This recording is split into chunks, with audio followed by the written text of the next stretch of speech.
Right. Okay, guys, welcome back. Today's session, I will be talking about um, one of our favorite topics here. We're going to be talking about Microsoft Endpoint Configuration Manager. This was also known as SCCM for all you SCCM gurus. I am your systems architect and future MCT trainer, Sal Cosentino. I want to thank you guys for joining this session today.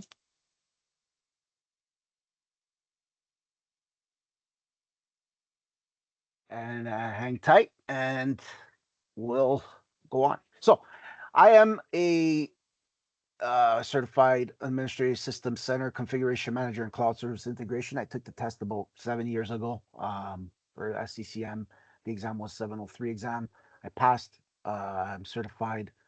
Um, and yeah, so again, I'm able to validate the following criterias again for cloud services, integration skills, knowledge, deploying, managing, and maintaining PC devices and applications across a large and medium enterprise. So that's what I'm able to do. I've been watching Systems Center back in the days. Again, this all started with Systems Management Center. Here's an example of what looks like. This was basically, um, again, we're talking almost 21 years ago, right? So again, I've been evolved and I've been around the application for a very, very long time. Not a lot has changed with between SMS again. When we talk about the overview and the history and whatnot, from 1994 again, um, it started and then it moved to uh, SCCM 2007. And then from MECM, again, it evolved. It started in 2019. So between that whole aspect of it, we kind of understand the different versions that have been implemented, right, for SMS, SCCM, and MECM. So when we talk about SCCM, we mean MECM, right? So we have to understand the features, its functionalities. We have to understand the site systems, site SCCM sites, and its design and architecture before this all happened. So again, this all can be installed on a Windows 2012 or greater. So again, we can have our cast site, our primary site, our PS server, and our secondary site. So in this instance, I've gone ahead and I've architected my cloud infrastructure here. So I have my domain controller, right, with the different CPUs, right? We can, you know, give it as much as we want. Just remember we can utilize the different spaces in between. So if I were to pull out my diagram here, draw it out for you guys. I'm gonna draw it out. So if I'm looking at the different architectures, right? Building I'm building the 4 machines here. Let's say just 2 machines for now. I'm not going to build a client machine. I don't have, again, you can have a separate SQL server. It's optional, and you can have your client sites. So when we talk about architecture, right? We have our domain controller, our DC, right? Make this a little bit bigger for you guys so you guys can see that. Uh, guys, give me 1 second. So if I'm looking at the specific font size, um, I want to make it 20. Let's say 20, 26. Okay, we'll make it 26. So this is our domain controller. domain controller, right? So we have our domain controller, right? So that's going to be our domain controller. And I'm going to copy that. I'm going to copy that and I'm going to paste it here.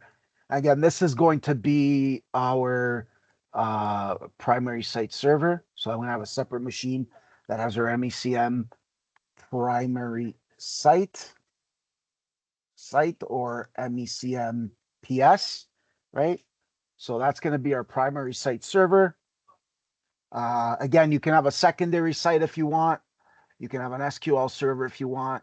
Again, you can have as many servers as you want, but in this instance, for training purposes, we're going to be creating specific machines. So in this one, I can have, again, I don't really have to have it, but I can call this my secondary site, right? If I do create one, or I can have an SQL server separate.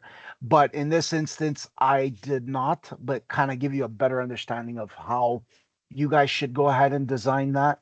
So when we're looking at our design, and this is going to be my client, right?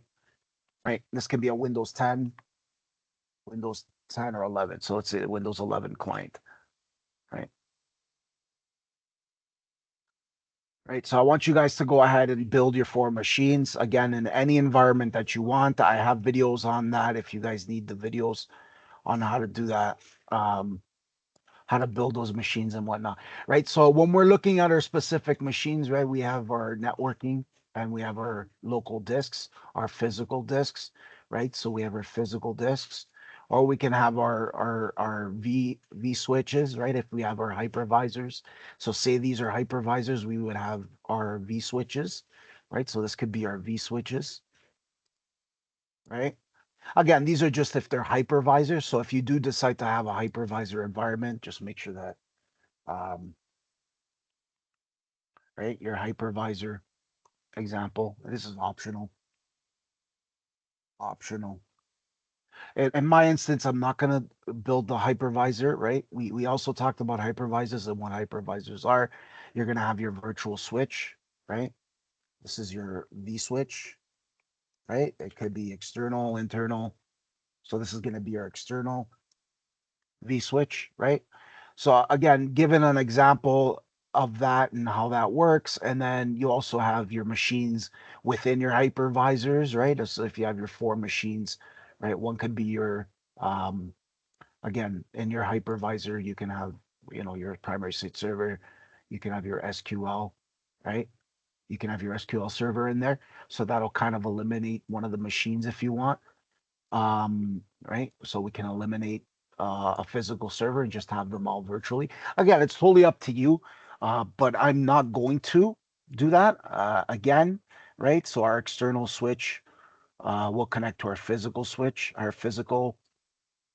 uh,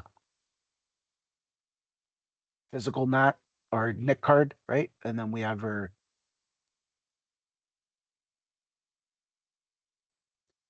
sorry guys, give me 1 second. Going to make that okay, make that a physical disk. So again, guys, remember this is all physical. So everything has got a physical disk, right? And we have our NTFS on top of that, right? Our NTFS file system, right? Our NTFS file system, our NTFS file system, and our NTFS file system, right? We also have our VMFS, right? If we have our virtual um, drive on top of that VM machine, right? That's our VMFS, right? So understand how that works. Sorry guys, that's NTFS. Okay, okay, okay. So understand how this is how this works and how this is all going to be played out. So again, um, think about how much memory you have. So for example, if you have a 16 gig, you can give this 2 GB, right? As much as you want, right? So we can give this a 2 GB if you want for now.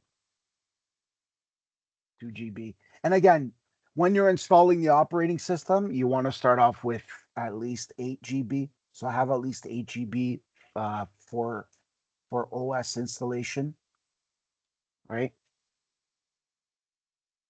Installation, especially if it's a light machine, right? So um, understand that concept there and how that works, right? So we're going to be, let me see if I can change the color here. So I'm going to use my red pen here. Right. So if we do that, right, let's do that. Okay. And then in this machine, we're saying that we want to use in our infrastructure here, I want to give it at least 3 CPU, right, in a production environment. And, as much RAM as possible. Again, it all depends on your infrastructure that you have, right? So again, for the operating system, make sure you have that much. We need at least 12, right? At least 12 for this to run soft. All right. We can always, remove that later, right? So again, these machines will probably be off. You're going to be doing this one at a time. And again, you can create templates. You can't really create the templates for these, right? Because they're not going to be on. Well, actually, you can create the template, a basic template, like a sysprep machine, right? And clone the machine just with the operating system and have that ready for sysprep, right? So we can use that as a clone tool as well. Again, it's totally up to you how you want to do it.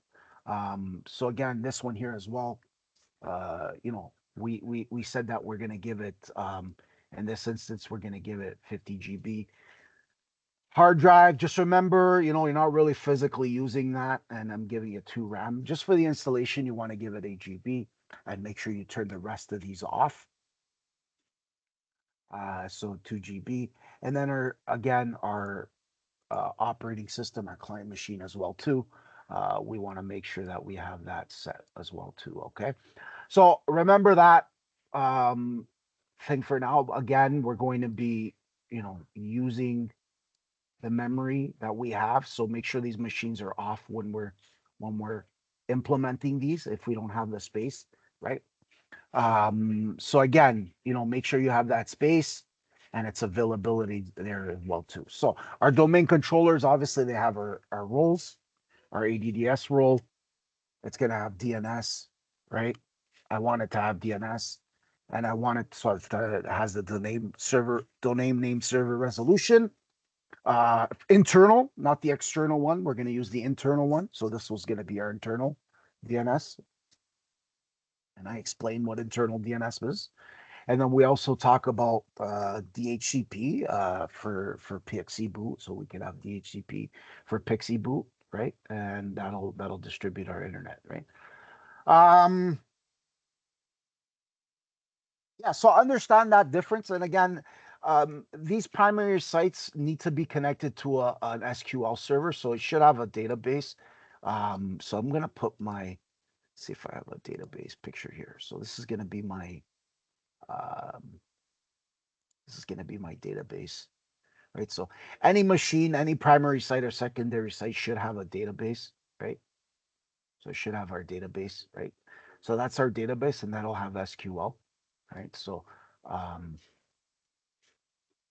So now I have SQL. In our test environment, I'm gonna uh, move this to this DB to our primary site, right? As you can see, right? And again, if you have a CAS server, make sure that it's also connected to a DB. And if you have a secondary site, that's also connected to a DB. So again, this can be optional. I want you guys to try separating the machine, the degradation, which is more of more of a productive design, especially when you're designing those, right?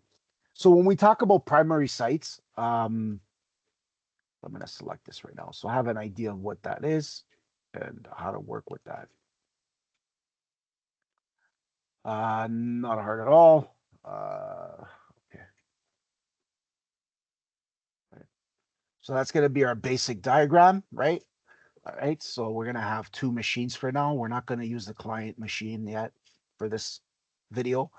We're just going to be using, again, this is what you want to do. These are the basic steps, right? The more memory and CPU you have on your server, the better it is, the more you can add, right? So just remember that you have enough for that, and allocate the space required for that as well too, right? So when we talk about our design here, I'm going to go ahead and turn on my machine. So I'm going to turn on my machine here. right? I've already created my domain controller.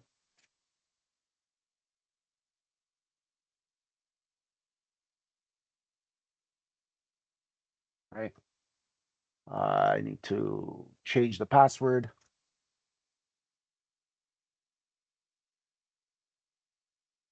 Okay. Then I'm gonna give it a new password. Right. So that's changing its password now. Okay. And I'm gonna log in, and then I'm gonna connect to my primary site server. Again, I can connect to it um, via uh, RDP. Again, the computer wasn't shut down. It was just we're just using it for other unplanned, and we're gonna give it for testing. Just make sure that you have the habit of doing that, making sure that you provide the information. I'm going to click on that. I don't use, I could use Azure Arc for the new Windows Admin Center built into Azure Portal. Again, that's totally up to you. Again, if you were looking to try the Azure, you can set that up, right, by clicking on this link. And this will set up our Azure Arc, which can connect to our Azure servers, which kind of gives us fast access to Microsoft's best management. And then you can read up on that information here and follow along with that and set up the Azure Arc um, agent. So we can install that as well too. I'll be installing Azure Arc. I'm going to show you what that is. Installation could take about 3 to 5 minutes. Again, when we talk about infrastructure and architecting our machines on our Azure environment, we can use the sandbox, our free environment. We can create machines on Azure as well too, and we can create that different architecture for our MECM lab as well. So this is now configured, right? So I've now configured that, and again, this wizard will guide me through that connected machine agent, right? And we can learn more and sign in more. Um, so if we look at our roles here, I want to show you guys the roles here. I have my ADDS installed. I have my DNS. I didn't install DHCP, but I can. Since we talked about that, I'll install that. So I'll go to my local dashboard, right? Just make sure that we have our character. We added the character that we need, right? Um, in this instance, I'm using my IPs. So if we go to the dashboard, we're going to add the DHCP role here, right? And we're going to add it to the server because that's where I want it. Again, for PXE, you can have a specific role or managed, or even if you want, like I said, I've seen a lot of companies. Um, Again, I've also seen DHCP servers. Right? So if we look at, for example, when we talk about Pixie, we can have our Pixie boot, Pixie server here with DHCP role, right? So this will kind of be our Pixie. Like I said, this is just an explanation. So do not do this again. This is not gonna. We're not gonna do this. And this can have our DHCP role, right? Role that's gonna distribute our it's gonna distribute our IPs, our DHCP IPs. To our clients, right? Right. So that'll do that. And again, a lot of people as well too. They always manage for disaster recovery. Sometimes you'll have a DHCP um, in our cloud environment, and I've seen that as well too in different companies, and that'll manage your DNS and your DHCP roles, right, for your machines. Again, I've also seen that as well too, for disaster recovery for high availability. So for PAM, IPAM, right, which is another thing I've IP address management, right? Again, DHCP is just for managing our roles. So remember that when we talk about DHCP, we're talking about IP management, right? So again, third-party companies can also manage those, and within Azure, we can actually synchronize. we can synchronize this data with Azure Arc, or we can synchronize these machines within our cloud environment within Azure IaaS. Again, this can also be done as well too. So all these machines can be created um, within our cloud environment, right? So we can create these machines within our cloud environment, right? Again, uh, we when we talk about so this will be our Azure. Then this can also be, sorry, this one's internet. Let me redraw that for you guys so you guys have a better understanding. I'm just going to take these lines out again. Okay, let me make this a little bit bigger here. Um, so this right here is our internet, right? So this is kind of be our internet cloud, internet, internet, right? Or cloud, right? And then we have again, we can have our Azure in the cloud, internet. So we have our Azure IaaS, right? So that's also we're also able to do that as well too. And again, we can create virtual machines. We can also create virtual machines in the cloud, right? Right. So this will kind of when we talk about that, we can migrate these machines over to the cloud. Actually, let me use this better. It's a little bit better here. So let me use this. So if we talk about managing that role here, we can manage these roles, right, to the cloud. So each machine, again, will have its own role or client, right? So we can synchronize those machines, right, through co-management, or we can just have them, or we can just segregate the administration and say, hey, you know what? I want my on-premises environment.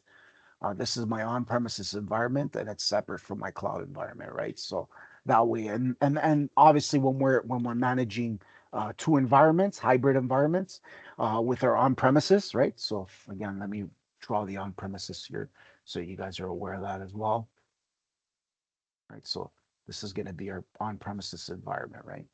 So that's in between our inside our on-premises, right?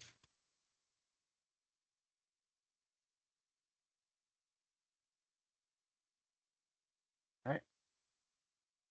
So again, managing these machines, yeah, you can do that. DHCP role, we can manage third-party applications with that.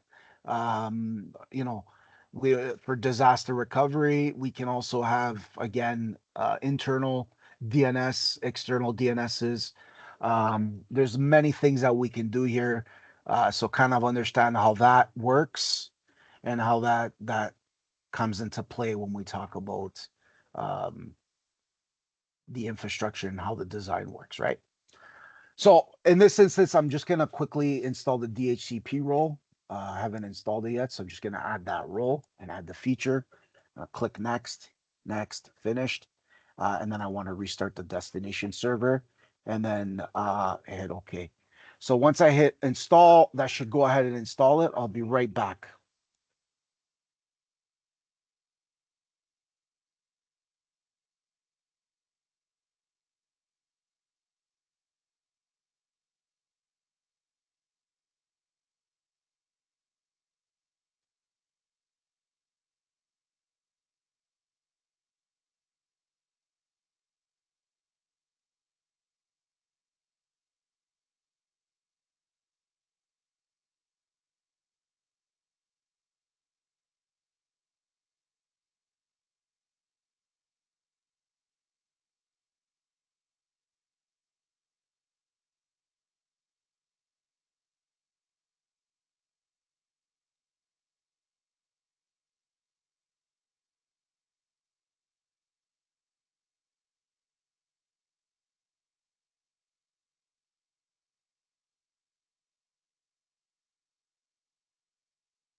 All right, so I've gone ahead and installed the feature, right? And we're gonna complete the DHCP configuration next, right? So I can actually click on this blue um, complete DHCP, or I can export, and then I can also export it and keep that wherever I need.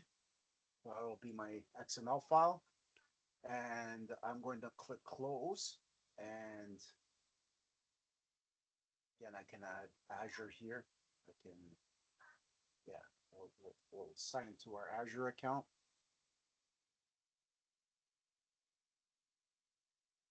I want to sign into my Azure account, right? Or we can visit the device login on another device and enter the code by visiting this device login, right? We can generate a code. Again, I'm not going to do this again. I can create another video for this. This is totally separate. I just thought I'd add that again. I'll just add it. I'll just sign into my Azure, um, Azure login here, whatever my subscription is, right? For testing purposes here. So again, I'll just sign in that way. Um,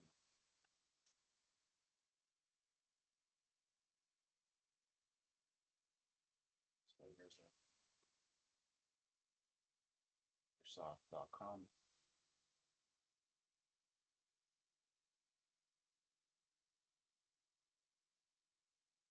So I'm going to go ahead and put in the password here.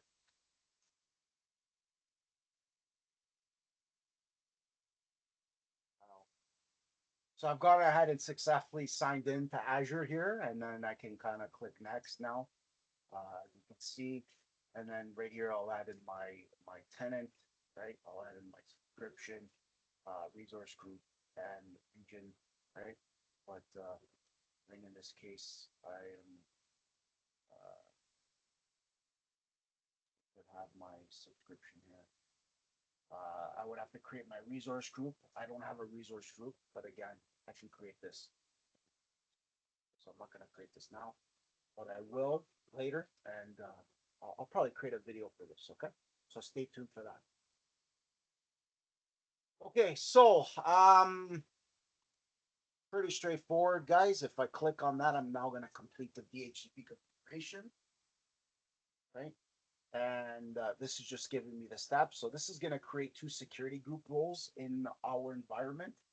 So if we take a look at our DHCP administrator built-in roles, our security group roles, we don't have any roles assigned yet for that. So those will be created. Um, those will be created once I've completed this, right? Um, so for example, I'm going to click next, right? I'm going to leave my domain here. I'm going to put my admin, and I'm going to commit, right? So this will now create my security groups. I'll just refresh and it'll show me.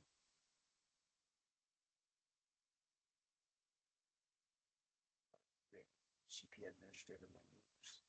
So if I click into that, I should have memberships, right? Those were created today. So those were created today. You'll see those two created. And then I'll authorize that, and then I can close that.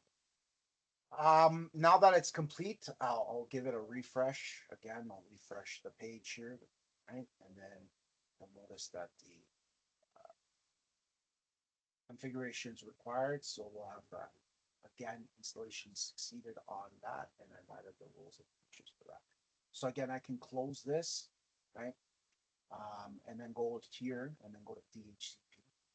Okay? So just remember, guys, when we're doing DHCP, again, you have to kind of think of how you're going to work with it, how you're going to deal with it, right? So over here, I have my DHCP IPv4 and IPv6. Again, if I do have an IPv6, I can remove this. So all I have to do is go here, go to my local server, and my IPv6, which is I left the name of it. I'm not going to touch that. I'm just going to leave it as is. I'll do that later. Just make sure that you guys remove that for character because we don't need our IP. Right? So what do we do now? Okay, so I'm going to create a new. I'm going to create a new scope for my IPv4. So that's the first thing we're going to do.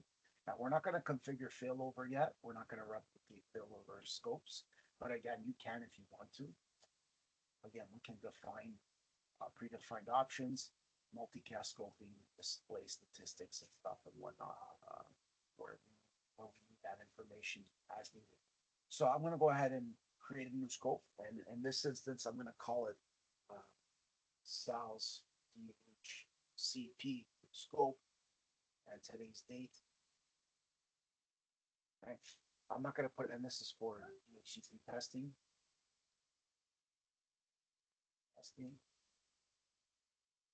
Right.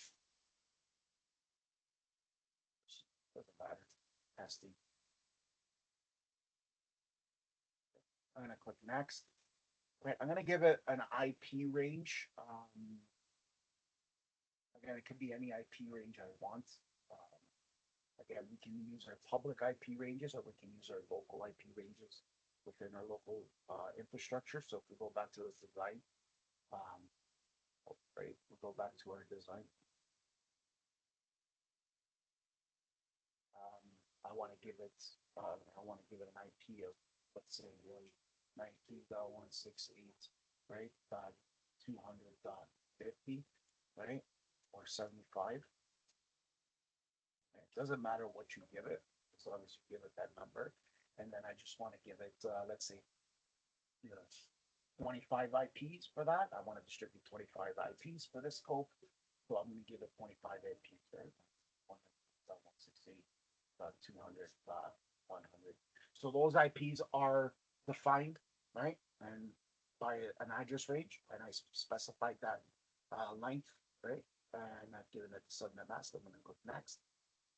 Don't have any exclusion of delays. I can exclude that in case of, like, for example, I want to exclude 76 and 77 for one reason. So I can exclude those and then add that range within here, right? I don't want those distributed by the server because I might need that for something else. So again, just remember that a delay is a time. A delay is just the time duration. Where the server will delay the transmission of TCP offer messages, right? I'm going to explain a little bit kind of understand that. I'm not going to give it the exclusion. I'm going to leave the least duration as is, as default, and I want to configure these now, right? Then I also want to add my IP ranges for this server, and I think my IP range will be 192.168. Whatever the DNS is, so I'll have to go to the DNS, and I'll have to go to the DNS. Okay, so if I have my DNS, tools, scroll down to DNS, and our DNS for this machine is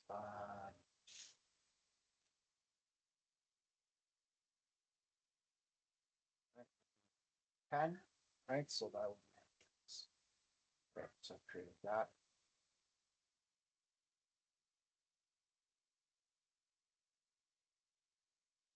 Okay.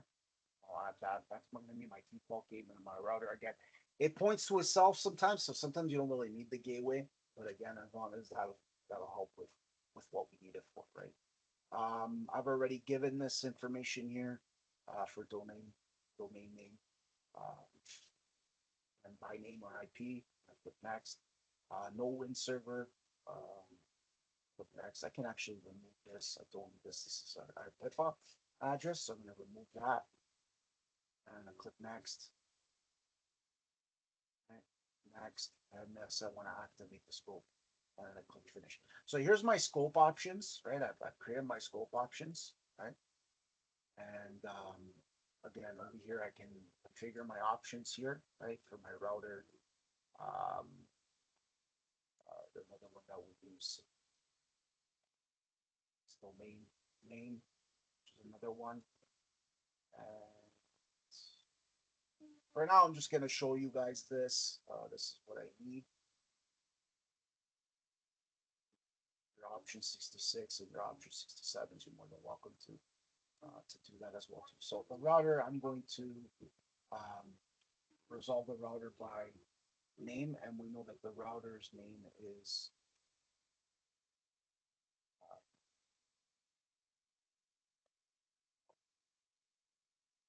Start administrative tools, DNS. In this instance, my domain name is SCDC server, so I want this to be called SCDC server. So if I go back to my options, setting, triggering that option there, I'm going to give it the SCDC server internal, and I want that to resolve, right? But I also want it to resolve by static IP and not just DHCP. I'm going to remove DHCP there. I just want that. I also want my DNS server. My DNS server points to the, and it doesn't matter. Again, I can use whatever class I want. This is just an example. Add that. This will validate the DNS service is running. You can also check by going to your services. .msc, right? So we can check to see if our DNS services are running. Right, so I make sure that it enables and it runs, right? So that we can resolve DNS by answering those DNS queries. I can also give it a name, right? Solve that by name, right? Give it different names and properties. So whatever the name of that is, right? For my role, in which I apply that to.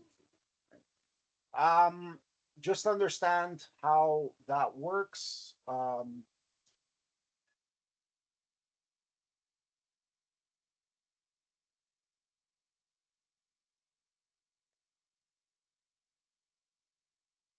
Okay, so as you guys see, DHCP is set. Again, you can create new policies, right, based on IP address and option assignment. We can create allow filters if you want. Again, pretty straightforward. And again, the more scopes you have, the better it is. The better it is to the more you can add, right? So um,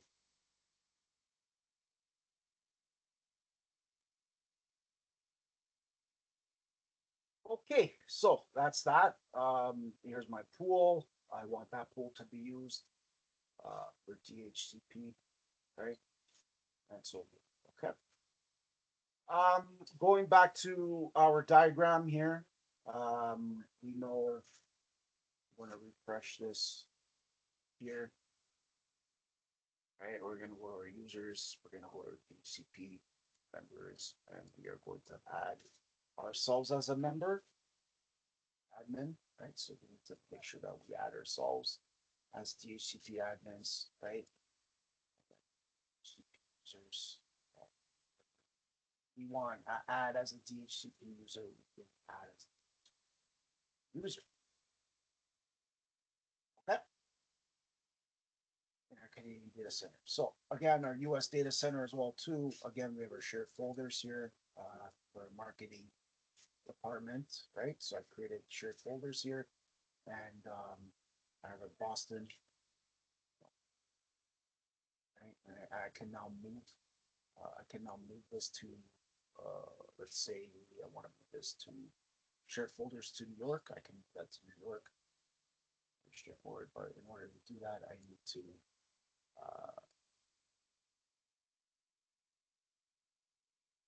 uncheck the protection, right? That we showed you before, right? So that will not work. Back, and again, I have my 5 users here. And again, if I don't need them right now, I can always disable them. So I can disable them in quantity here. Disable their accounts, so that their accounts are all disabled. I can also go to my Montreal data center and show you that that's also disabled. My Ontario users, I want to make sure that that's all disabled in case I need those users. Yeah, and I can go ahead and do that bit.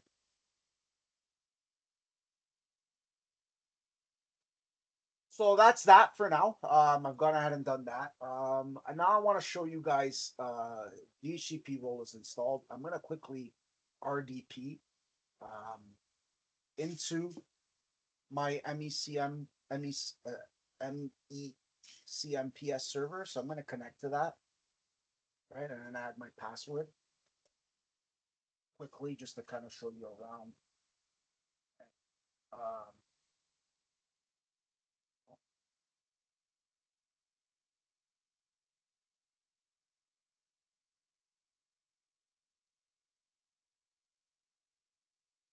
log in again.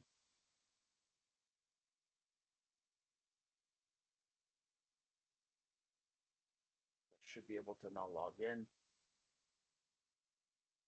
It's full screen here. So here's a quick overview of the design aspect that we drew out here on my on-premises environment. And again, my SQL server is on my primary site server, just because, just in case you guys don't have the space for it, you guys can do that as well too. Um,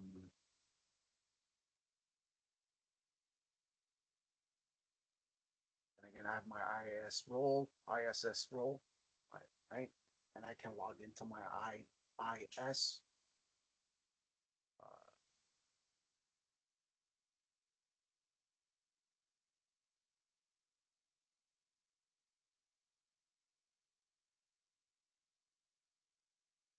Wait till this loads up. I have all the information here. My dashboard, everything should be loading up. Right. So my server is a 2022 server. Second. And again, if I want to go to my IIS again, because I have my IIS installed here, I can open up my manager, right? And this is my IIS, right? And here's where I can have this is all the information. I have my application pools, right? Right, and I have my pools and I have my sites, my default site, everything's working fine. It should be, and again, if you need to stop and restart here, I could do that as well too. We can also, stop the service or rename the service, refresh the service if we'd like. If we need to change the .NET framework version, we do that here. Again, we can add different pages and controls here, different certificates, modules, different authentication here, right? Um, we can also, uh, what else can we do here?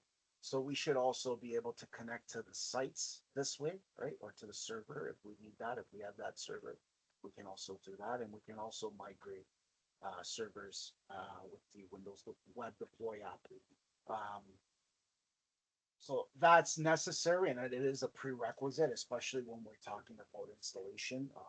We need to ensure that we do have that installed by all means. So I'm going to open up my MECM just to kind of show you guys my MECM, and I'll open up my SQL server as well too, just so that you guys kind of see that as I also that installed that role or installed that within my MECM PS server.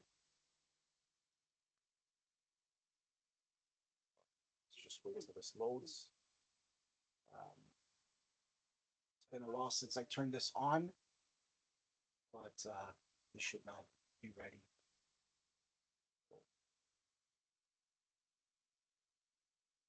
So there you go. So here's my MECMPS server, and this will have any devices that I want to add to it, whatever I want, right? Um, Anything that I want to have on it, I'll have it here. Again, our administration is here, so if we need to know what version we have, um, you know, making sure we have those features enabled, right? Uh, right, so you have that available. So any pre-releases that we need, we would install here.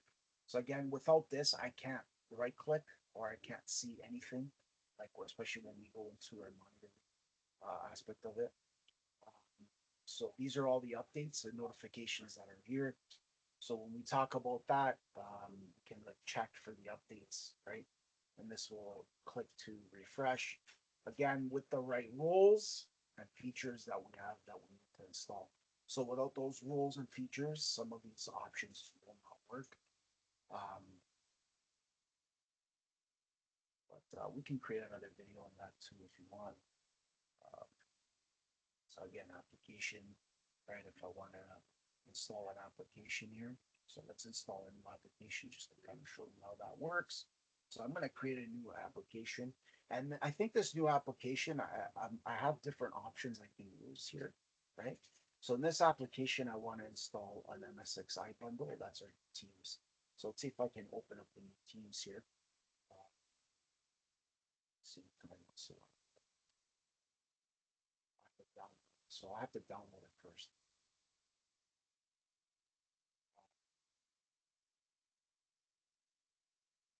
So let's download it first. Let's open up the SQL.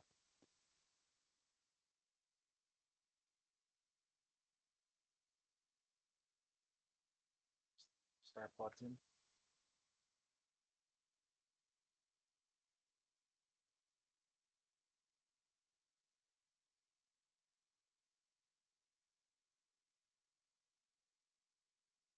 Um,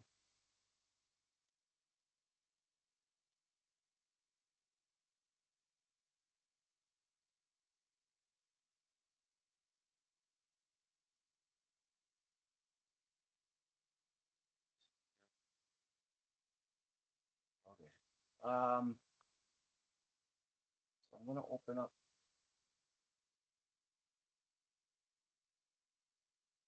I want to open up.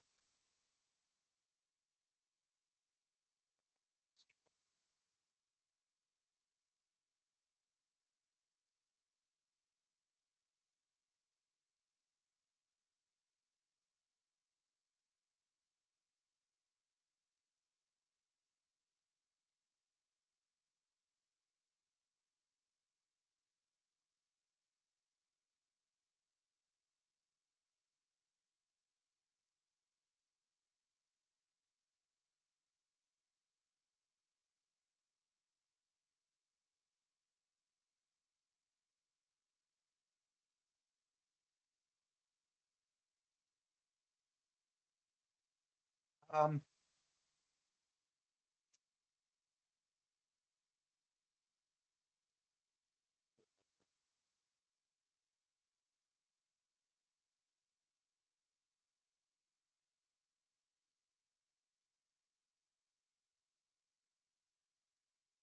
I want to type in.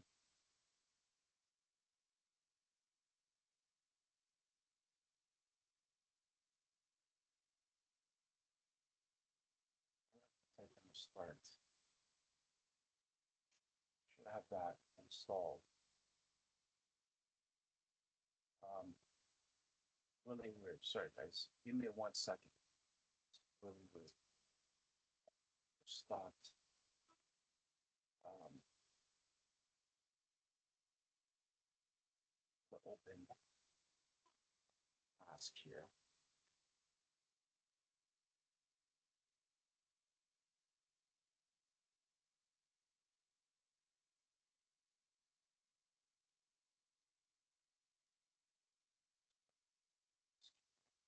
Search bars. So it'd be Windows S to search. This is really weird. It's not clicking here. Sure what's going on.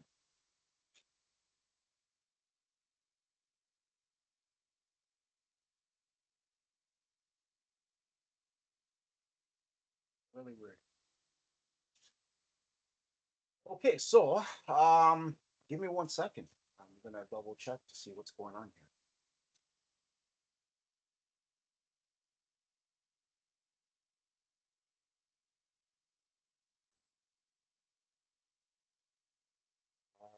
Okay.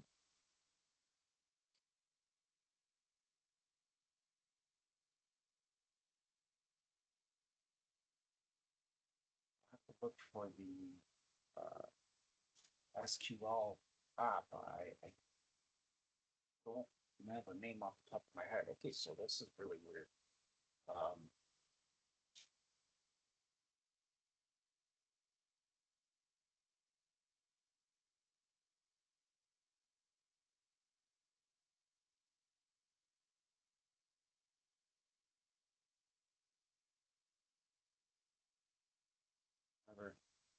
We'll do this before. Okay, so it's at x86. All right, so let's check x86. This is x86.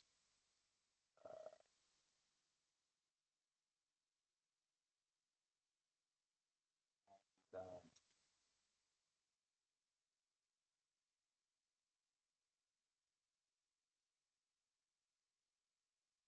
SQL Server 120 tools, 120.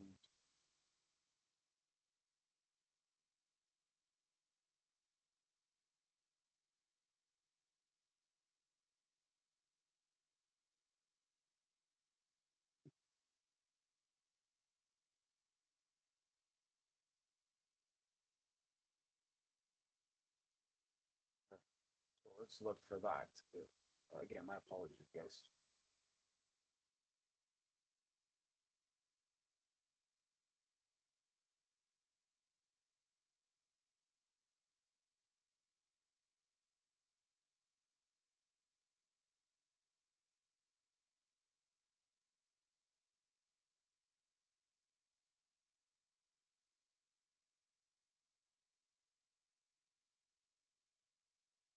I go in here, program files, see program files.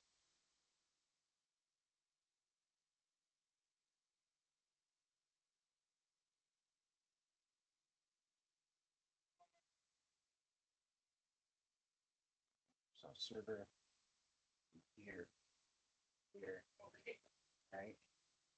And our next path is our bin path, right?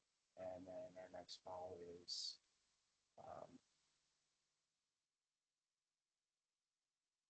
so weird. Never really happened before. Okay, so if I go to the bin path, I should be able to look for SQL Server. So exe.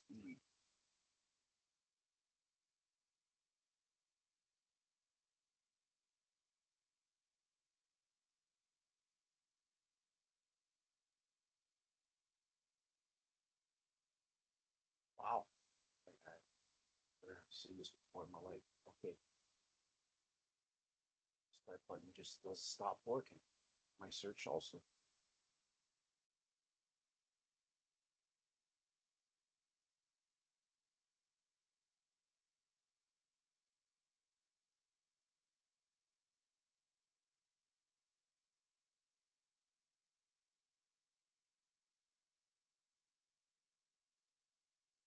Sorry, guys, give me 1 second.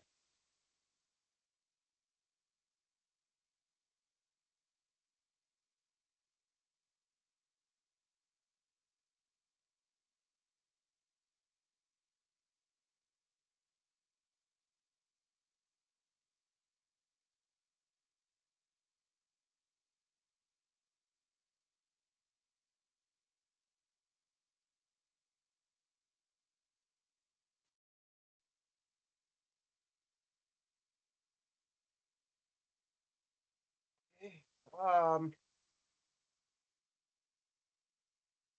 let's re-add this. Or,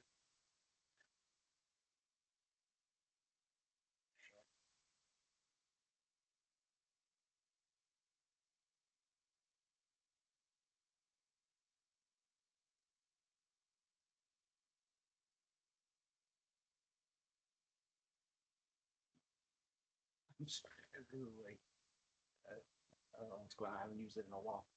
I'm going to create this task with administrative privileges. I'm going to hit OK. I'm going to type in PowerShell.exe. I'm going to paste that, and hopefully that'll fix the issue.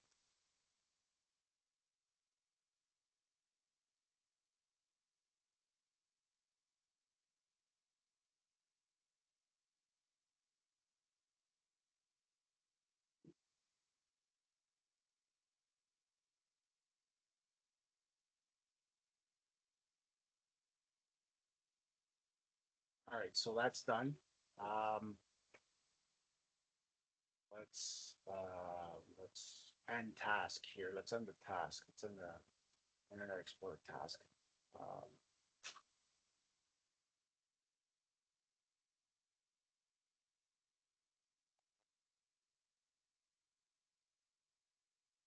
Agent is running. That's okay.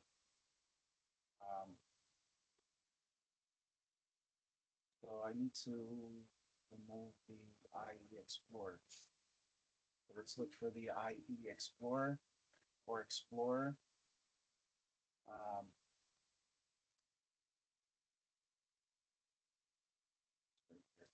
Not Internet Explorer.exe. I'm going to end this task. Okay, run task again. Well, in this world, you need to kind of, it looks like there's a file program there called C program, which can call certain applications on function. So let's go find that C program and rename it because that might be the issue. Let's do that. Program. So let's go to C.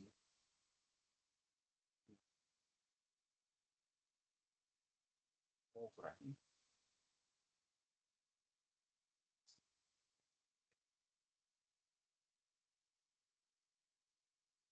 Item.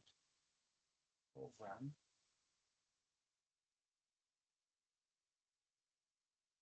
I'm going to rename, oh, I'm going to rename. So I'm going to go back to view. Going to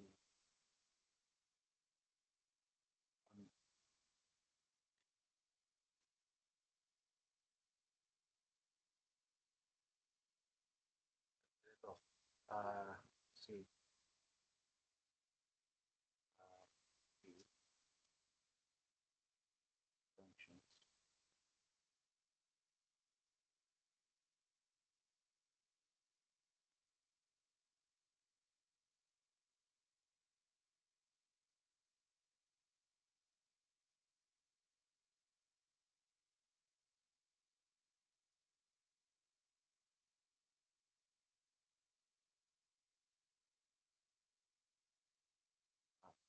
So try it again.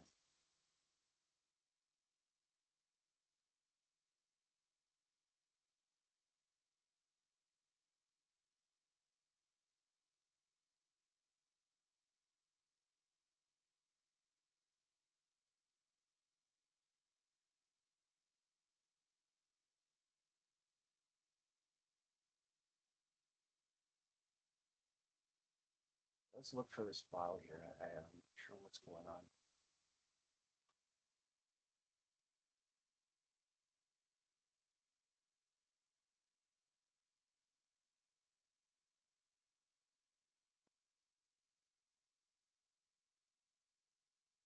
Okay, it's great.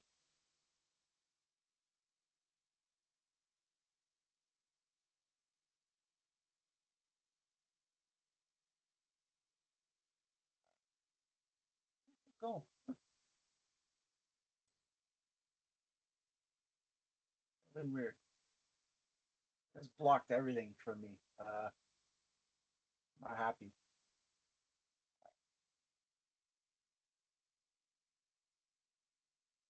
See what happens here.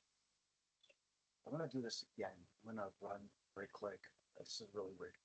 Um, so I'm going to go to file, run. Sorry, I'm gonna go to processes. I'm gonna remove this again. Again, I want you guys to do this too, but you probably won't have to do this, but I'm not sure why. Some narrative process here. Really weird today. File, run new task. I don't want to spend all this time, but okay. Hopefully that'll fix the issue. Okay.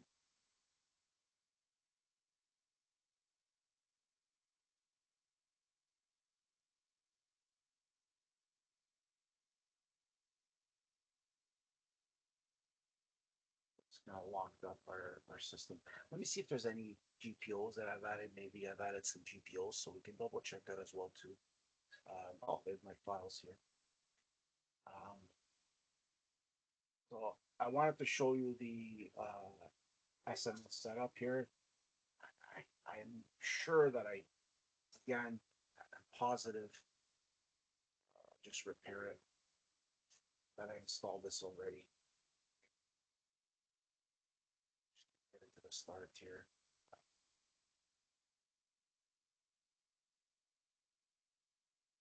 And while we do that, I will look for the Microsoft Teams SIX.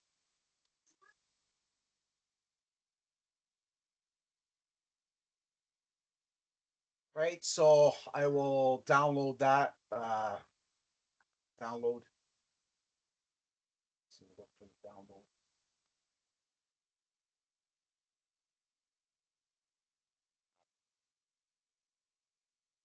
SIX download.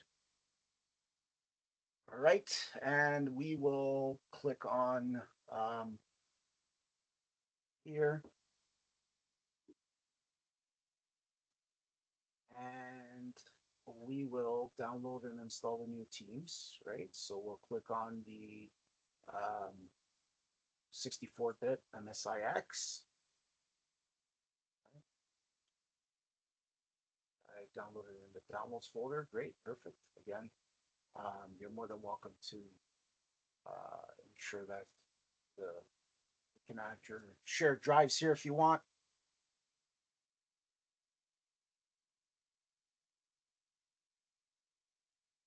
Use this machine in a while, so that's why it probably isn't working. It could be a GPO that I set. I'm not going to focus too much on it right now. Looks like we're losing a little bit of time by doing that. I can focus on this later on. On your machines, probably won't have to worry about that as well too. But again, just ensure that you guys are troubleshooting it just like I have in that specific scenario, right? So this is also important.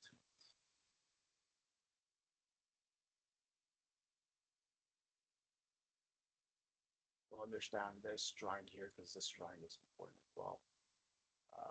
This was something we talked about.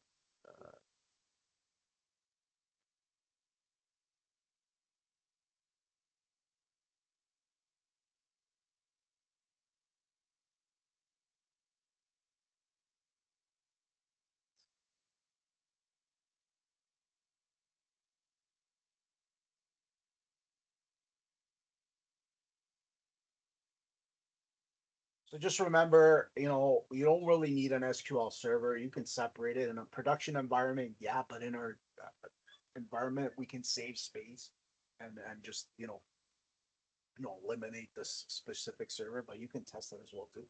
We can also do this within Azure. I'm not going to show you how to do that. Again, if you're interested, give me a call, message me on WhatsApp, and we could talk about courses for that. We're not going to migrate anything yet here. This is just to show you some basic information on that. So if I were to go back, I've downloaded it as we're waiting for the SQL server to prepare. I'm going to go ahead and change that file to MSXI, MSIX, and then browse to my downloads folder, right? And put that there. Okay. Next. So this will automatically, like, actually, this should be a share, right? So what we'll do is we will put this on a shared folder. Okay, so we will copy that and this PC, ensure that I add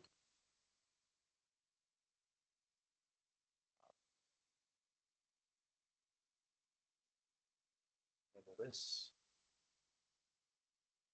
but it won't work unless I power it on. This has to be on a shared folder.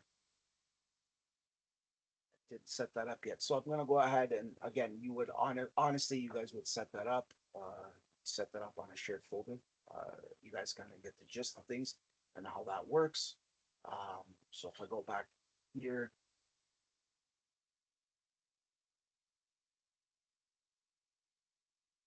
see if I can ping my domain server here. Let's just put it in. See if I can ping. Let's browse. See what happens. I'm able to ping it. See if I can put it on my C drive here somewhere. Let's see what happens. So I don't have that C.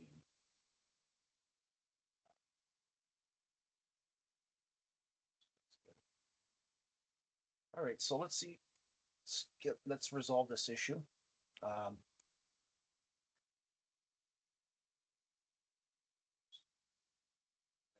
let's go back here and let's paste file here. Let's give access to specific people, everyone. So find this file here, and we'll take this, copy this link here. Okay. Let's go here.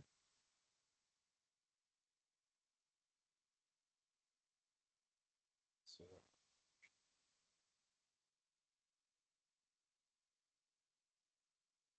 share that quickly. Go here, create the application, select my app bundle, my MSIX for Teams, paste this. So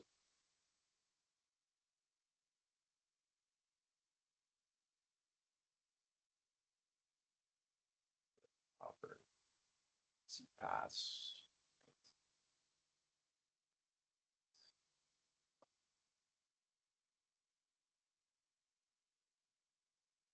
Should now be accessible for everyone. So we here should be able to access that.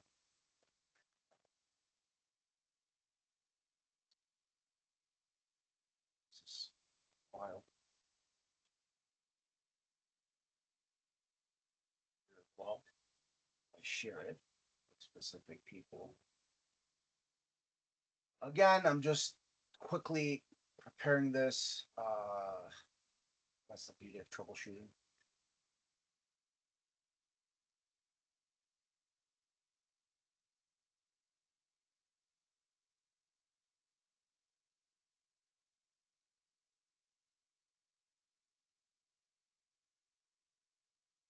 That, that opposite bracket. Shared that should now work. Okay, so here's my link here. I'm now able to share that link. Good. Here. It's shareable. See, share it. Now. Okay, there we go. And then I'm going to that's the location, the desktop. Next, select the file, click next, and then go next again. Setting it up here. This is my MSI X for Microsoft Teams. So I downloaded that. And again, over here, we can put the V2 version here for Microsoft Teams. We can add administrative categories. We can use an automatic VPN connection, provision application for all users on the device. Yeah, we want to do that. Next, right?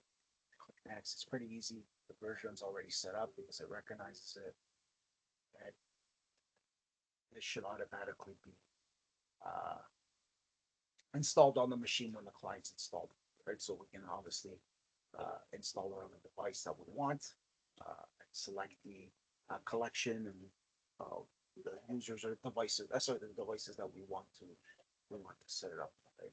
So whatever assignment we want to use. And this is a test environment, so we can test it however we want. I'm sure you guys do that too. And so that's my teams. And then over here, I can now distribute the content to my distribution center. Right?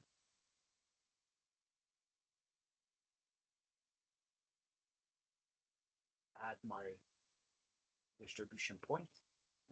Select my distribution point. Your distribution point is going to be anywhere.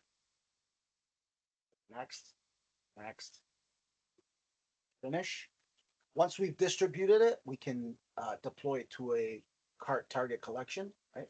So whatever the target collection I want, we need to ensure that we have the client installed. If the client isn't installed, make sure you install it. I'm not going to go any further here. Again, if you need to deploy it, you deploy it here after we've distributed it, right?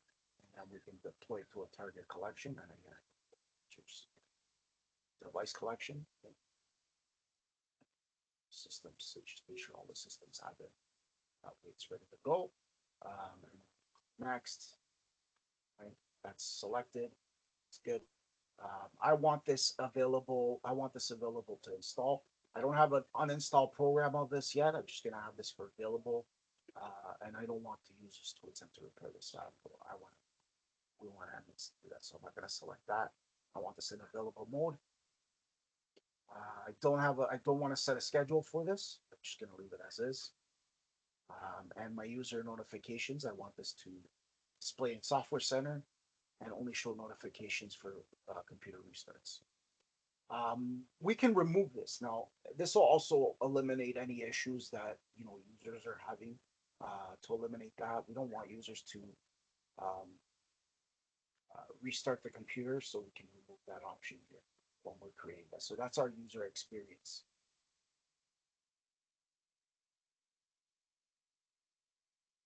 I just want to show it. I don't want people to restart it. So, our next option is we can write filter handling for Windows embedded devices. Yeah, we're gonna do that as is.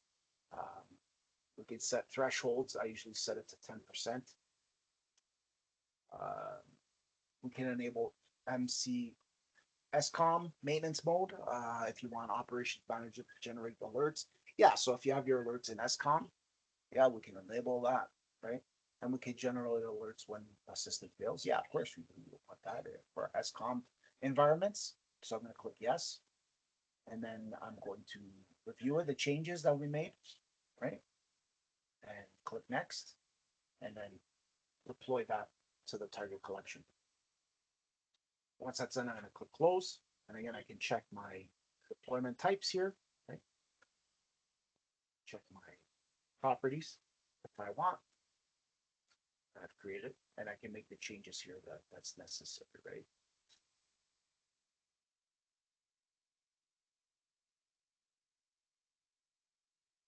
Now, if I have any return codes or dependencies, obviously I would add them here for that to work. That's it for now. Just wanted to show you guys that. Let's see if our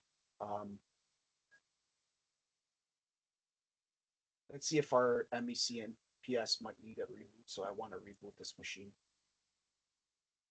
So use the command.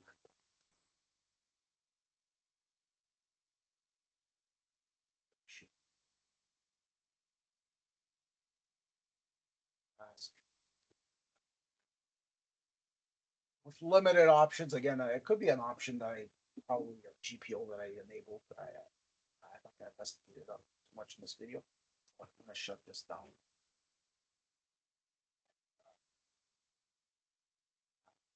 5 seconds. Time to do what we need to do.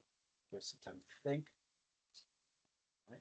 Change the seconds and minutes if we want. Running anything new or different. So that option there. So I'm gonna wait for this machine to reboot on my device here, my hypervisor.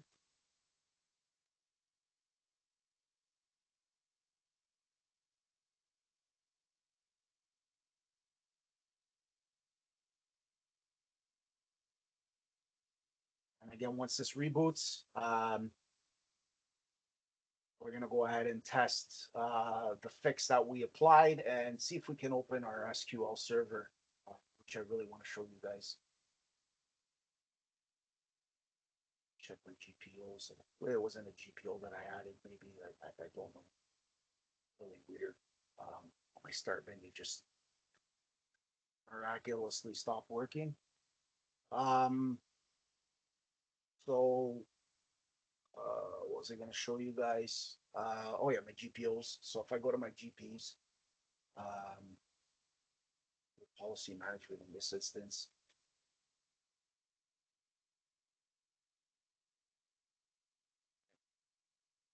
So let's see if I have any options here.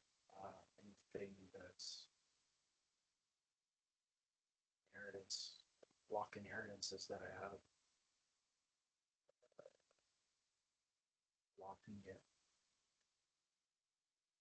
Starter GPO that I have was blocking it. So many objects here that I added. Controller policies. I don't have any firewall policies that I wanted to create separately. Delegate to favorite.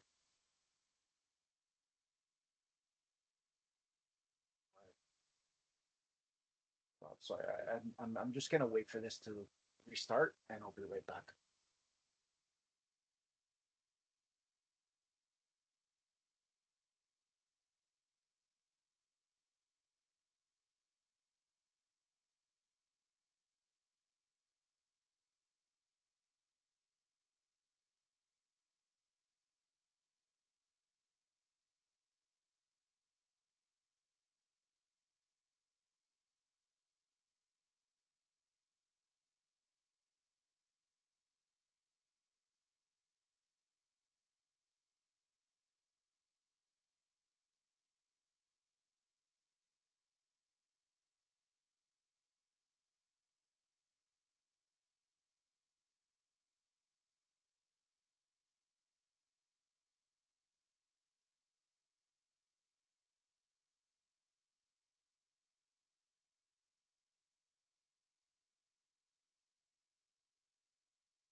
Okay, so the machine's back.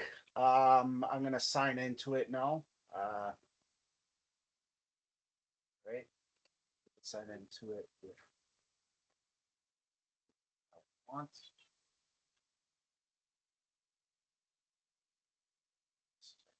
User.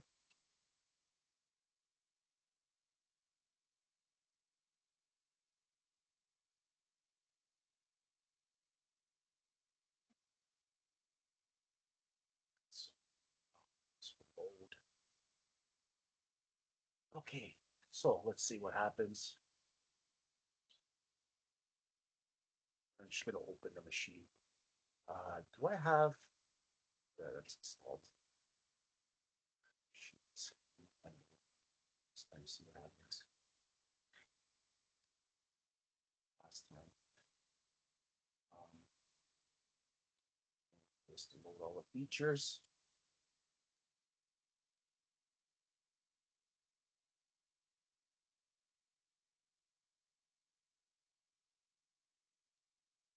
Really odd.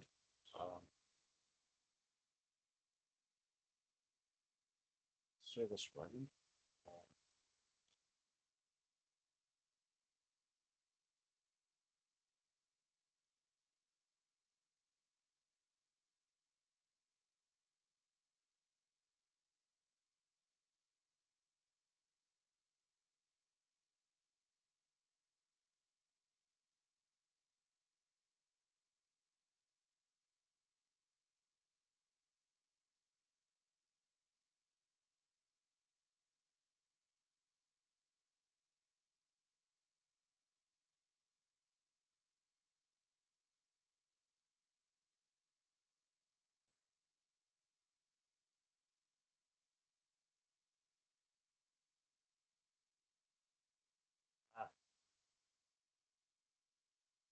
Okay.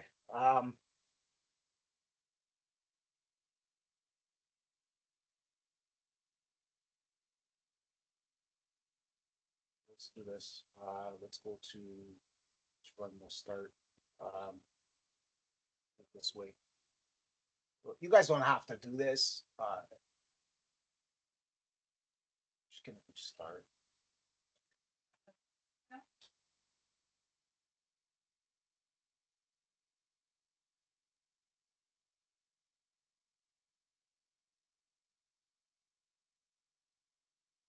I need to run the start menu. Run start menu using command prompt.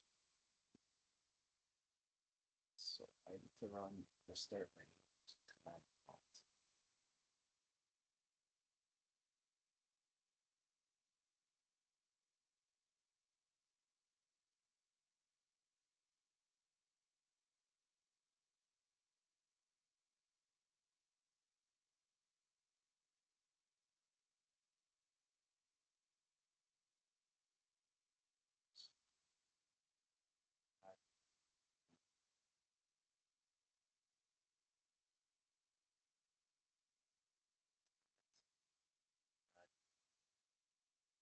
A new task. I'm gonna run open this here. We'll run data and run here. I'll open up my there we go. So that should open up my and I'm going to pin this, select it. So I'm going to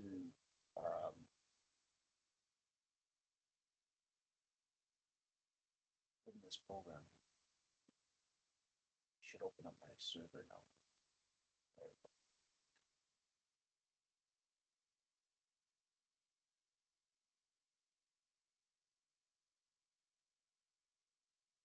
Installation, duration menu.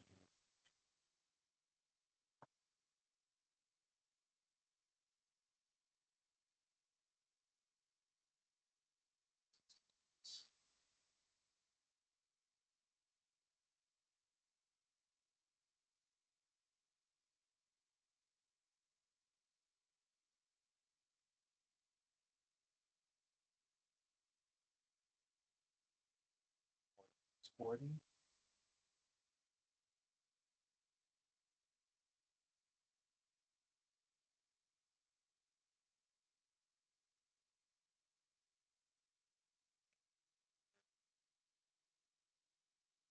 So I need to start the service.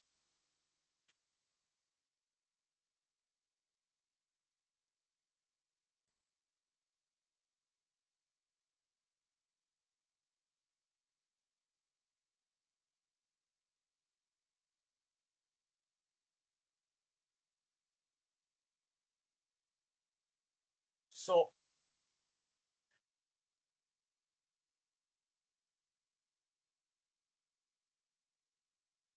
that'll have my applications here.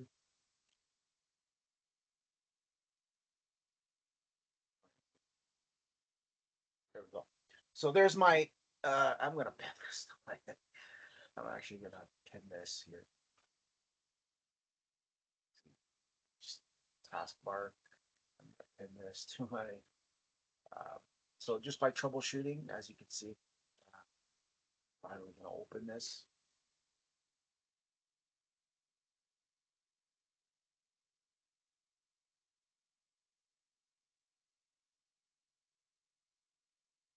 Okay, all right, and then we're going to connect to our MECMPS server.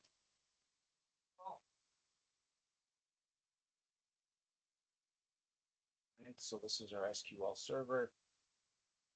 I think that's it for now.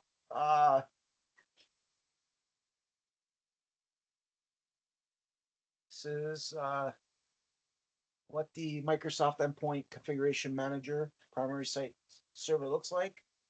Um, primary site server that we created.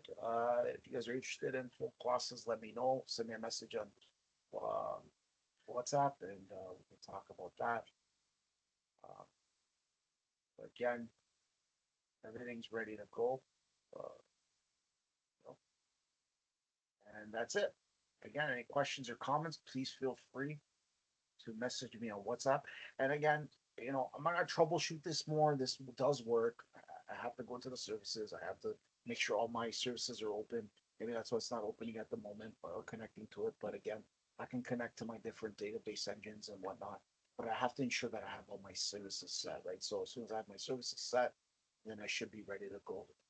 So again, this machine is all over the place today. It wasn't a good troubleshooting thing with you guys, but again, you guys have to understand the concept and grasp it. These are questions that are going to be asked throughout the interview processes, right? These are good to know. So making sure that your services are all running, right? So my services are running, so that's why I'm not able to, uh, you know, start that, right? So there's a lot of issues with this machine, but again, um, have an understanding of how this works and how everything works here. Uh, is good for troubleshooting. I might just have to reinstall this again. It's not a problem. Again, I'll stop the service, start the service, right? So ensure that these services are running. It is important that these services are running. Again, this was a 106 error. Um, this could be because we look at the properties, the password that we changed, so I have to redo the password, right?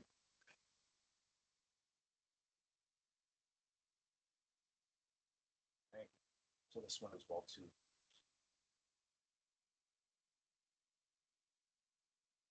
Right. So again, this was a password issue. That's why I had that problem there, and now I can go ahead and start that service. It should work, no problems. Um, that's why that happened. So understand how to troubleshoot, just like what I'm doing. And again, you know, recognize that, and so again, installed uh, Microsoft Teams, MSIX uh, app in MECMPS, right? So I showed you how to download MSIX file from Microsoft, right? Right. So search for that, and then set up, in my instance, set up a file share on the network for this file, right? So that's accessible, right? And you can share that. I showed you how to do that as well too. And then we can distribute content to distribution center, the distribution center, right? And then we can deploy it to a target collection, right? And again, I showed you guys how to do that as well too. It's pretty straightforward. I didn't run the um, target collection. Again, this is just basic, right? It's not the full steps, not the full steps, right? I didn't add we didn't add the SCCM client, so make sure you install the SCCM client on the machine first, right?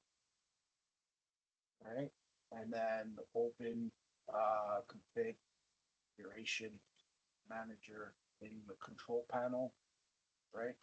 And run the evaluation cycles, right? You need to do that, right? We also talked about, SQL Server, right? And SQL SSMS, right? We showed you that. How to resolve um, login issue, right? Because changed change our password, right? How to use Task Manager if your start menu and search button do not work, right? How to repair the start menu, right? But you got to do that. You know, troubleshooting. Don't give up. Check it out. You know, it's pretty straightforward here. Just make sure everything's running here. We need to start all the services, right? So that'll, again, this is the login failure. So I got error there. Just that, there. Alt. That's just to log in and change the properties for that. Right. So we just go in here, click OK, right click, go to properties, go to log on, and just change the password that you had on this account. So be the account that you're logged in, your service account, not your local system. This is domain, right? So if you're not the right user, just make sure you type in the right user to make that change, right? On the server itself. So service account is perfect for this, or just have your domain administrator make those changes. So again, retype the password. Don't just retype the change the user. All right, I'll show you how to change the user. Okay, check the name. Oh, so let's start that. Browse the name. I'll show you the name. Browse the name to ensure that those are met. Go to locations and our directory here. Okay. Fast, and then I can just find it out. Right? If you go to search, just find it and just search for the name. Sort of what I'm doing here, right? Same concept. So again, apply that. Let's change that, and let's start the service now. Should work. Hopefully, it doesn't work. So problem.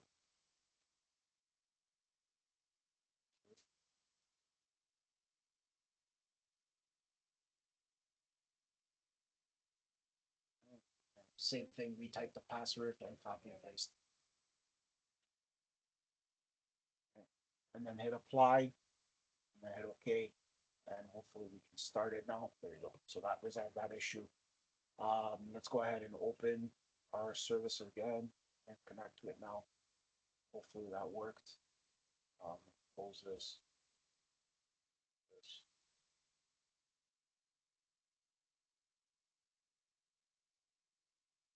This is the import and export wizard.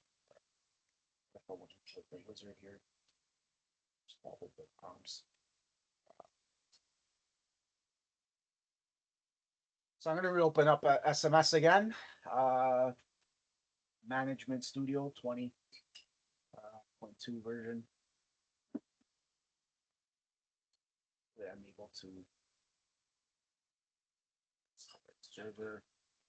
So server type, Windows authentication. That's it. So this should be ready to go now. So this was a common issue that I had last time. I think it's because of the version. I had to downgrade the version. Yeah, so this is our Microsoft SQL Server Management Studio. This is what I wanted to show you guys. You would connect in with the database. I can create another video for the sake of the machine. We can do this again. There's something wrong with this machine today. But kind of understand where that works and how that works. Again, we can repair it. We can do whatever we need to do to get it running again. Again, we can also, see if we can find any other versions of it, older versions. Hopefully this works as well too. If it works, it's great. Great to troubleshoot. So this is an older version, right? We were trying to work on a younger version earlier on. Right, so we can open up an older version. Right, so this was 2021. I think that's what I did. I installed the mobile version just for testing it.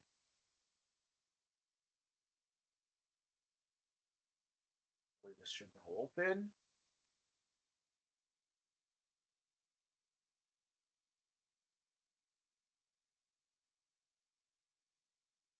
So as we wait, remember troubleshoot, right? That's how we troubleshoot here. Um, so how to do that?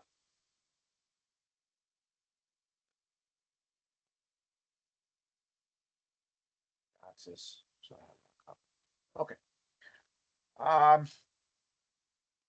This should version here. The version here. Yeah. So this is to the server again. This works. There we go. So there's my database. Right. You know that that's created properly and correctly. So I'm expand. So how do I know this works? I have my CM INC squared. This is my database tables and stuff.